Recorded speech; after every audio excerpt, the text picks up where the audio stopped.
What's up guys, it's November 2024 and I wanted to do an ultimate buyer's guide on buying used Apple products.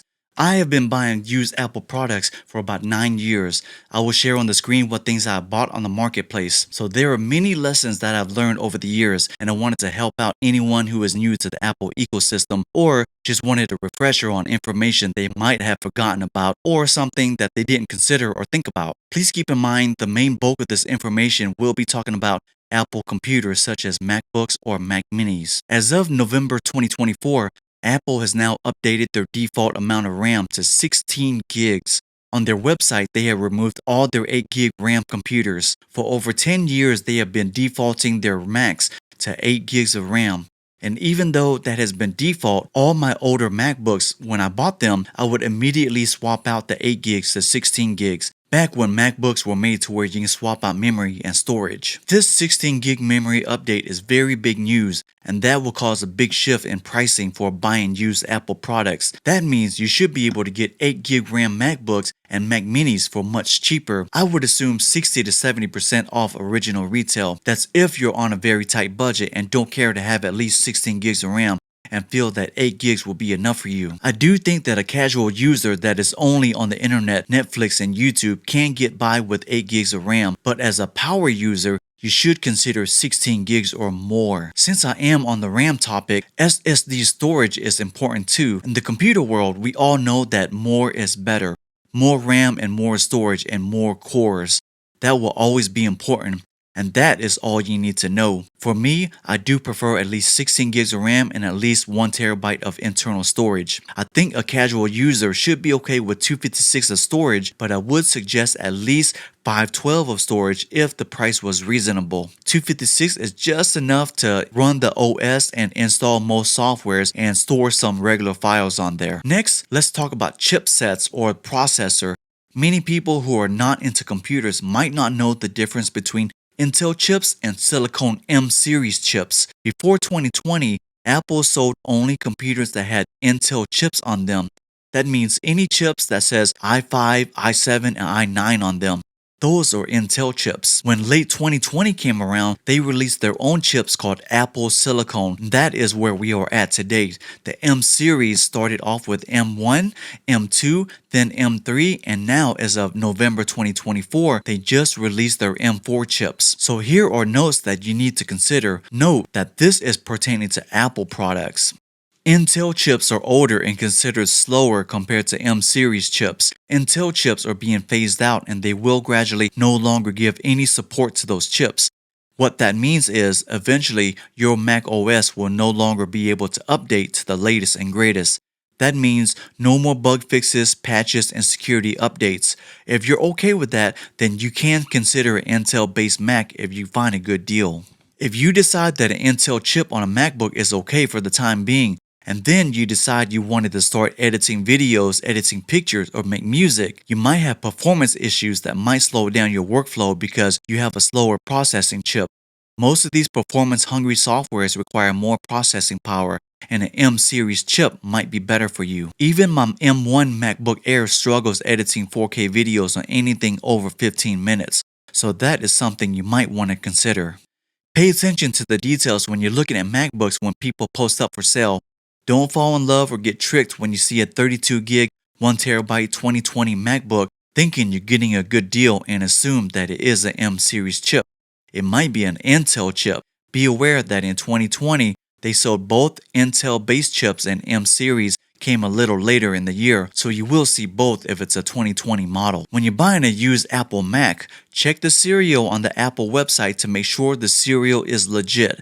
If the owner says that it still has a warranty on there, the Apple Serial Checker website will tell you if a warranty is still valid or not. Make sure that it is factory resetted. You're able to log into the computer, the previous owner is logged out at their Apple ID, and that they removed that device from the location tracker. You want to make sure all those on the checklist is done because any of those issues will lock out your computer, keep you from using it or properly updating it in the future. Let me go ahead and pause this video and add a little comment right here. So I found this couple a few months ago, and this is one of the reasons why I decided to make this video. But this couple right here, as you can see in the heading, it says, "We got scammed buying a brand new sealed MacBook Pro on Facebook." So when they met the guy, everything was sealed. And then when they opened it, the laptop looked pristine. It looked very much brand new. And they just kind of like cracked it open and just glanced at it and gave them the money and then walked off. And then when they went home, they tried to log in into the computer, and that is where they found out it was locked up. You know, that's one of the reasons why I gave you this checklist. You got to go through all this checklist to make sure that you don't end up being locked up or locked out of your computer. At the beginning of my used Apple MacBook journey, thank goodness I met honest people and I didn't run into any of those issues because I was not looking at any of those things. I think the only thing I was looking for at first was a serial checker because the guy told me a warranty was on it. After you figure out that you like the specs, you are able to get into the computer and pass all that checklist. The only thing left on the checklist is to check the condition. Any dents, chips, scratches, and functionality of the keyboard and mouse, and being able to navigate around the OS, and being able to get on the internet, fingerprint scanner, and so on. While you're navigating around the computer, make sure you're able to pull up the specs to make sure it matches what they were saying. Don't assume they are giving you the right information. Bro, you said it's 16 gigs. Why is it saying only 8 gigs on the computer? Bro, you said it was 1 terabyte. Why is it only saying 256? You're selling me a base model? Make sure on a MacBook you pull up battery health and battery cycle on it. How do you find it?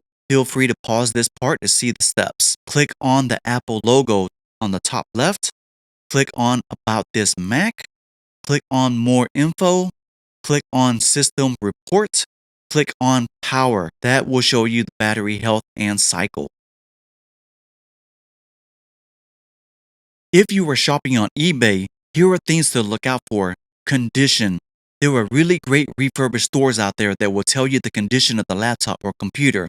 A, B, C, F grade, excellent condition, good condition, fair condition, busted up, and parts only. Even though they usually cost a little more compared to a regular person, at least everything has been tested, checked, and fixed up.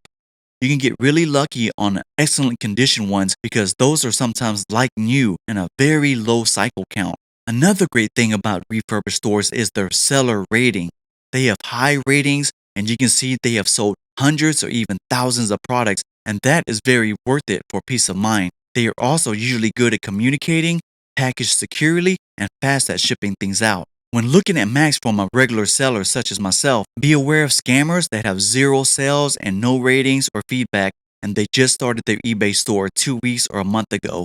I would have a hard time trusting those people, but of course sometimes there are real people that are selling it for real for real.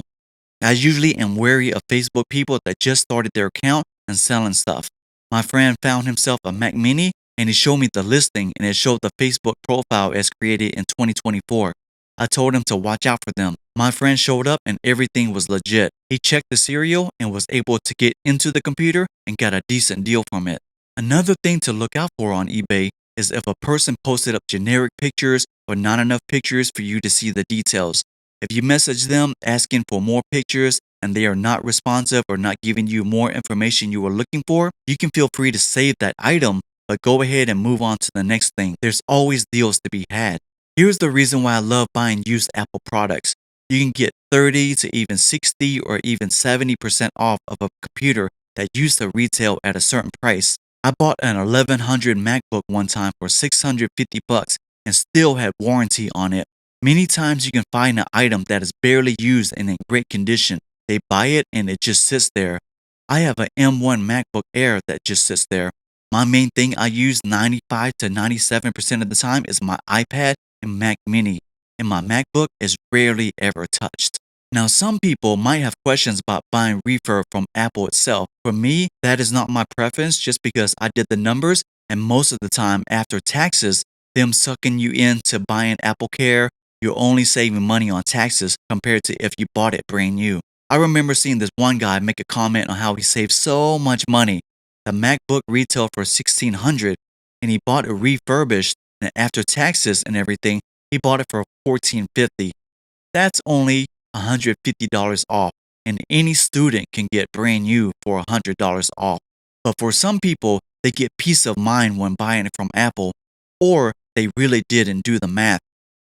Also, I have seen YouTubers bought refurb from Apple or some other high price refurbished places. It ended up not being such a good deal. But I have to admit, those refurbished from Apple, it is pretty much buying it brand new as far as condition is concerned. I think I pretty much covered everything you need to consider before buying a used Apple product. If I missed anything, feel free to leave it down in the comments.